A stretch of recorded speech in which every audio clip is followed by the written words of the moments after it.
সম্প্রতি চলমান বাংলাদেশ ভারত টেস্ট সিরিজে ধারাভাষ্য প্যানেলে রয়েছেন সাবেক টাইগার অধিনায়ক তামিম ইকবাল। এ পেশায় নতুন হলেও বাঘা বাঘা সব ধারাভাষ্যকরের সাথে মেতে উঠেছেন ঠাট্টায়। এমনই এক খুনসুটিতে মেতে ওঠেন সাবেক ভারতীয় কোচ রবি শাস্ত্রীর সাথে। কথা বলছি প্রথম টেস্টের চতুর্থ দিন নিয়ে।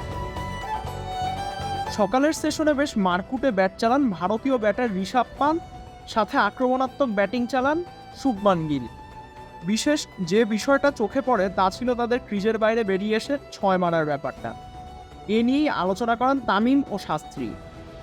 সাবেক টাইগার ওপেনার তামিম আলোচনা করেন 6 মারার পিছে পেশি দক্ষতার গুরুত্ব নিয়ে, যেখানে তিনি আরও চিহ্নিত করেন পান্থের শক্তিশালী বটম হ্যান্ডে শট খেলার দক্ষতাকে, যা তার 6 হাঁকানোকে আরও সহজ করেছে। সুশাসন, সুদৃঢ় আর্থিক ভিত্তি, সুচিন্তা, সবার জন্য সিটি ব্যাংকই ভরসা। ঠিক এ বিষয়ে দ্বিমত পেশ করেন রবি শাস্ত্রী। তিনি বিশ্বাস করেন এটি মূলত টেকনিক নির্ভর। তিনি উল্লেখ করেন পান্ত বা গিল দুজনের ভর স্থানান্তর এবং মাথার সঠিক অবস্থানই তাদের 6 মারার বিষয়টাকে বেশি প্রভাবিত করেছে। এই আলোচনার মাঝেই রবি খেলে ফেলেন তার তুরুপের তাস।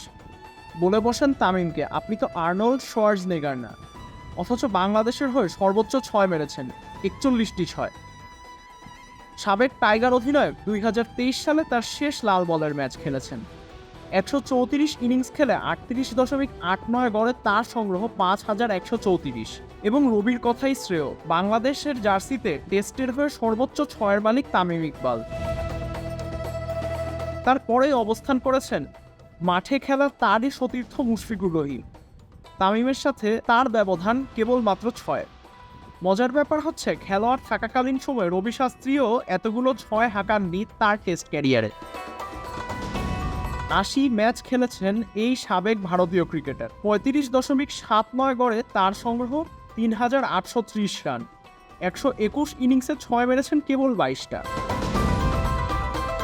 ইসমাম সোহরাওয়ার্দী, খেলা একাডেমি।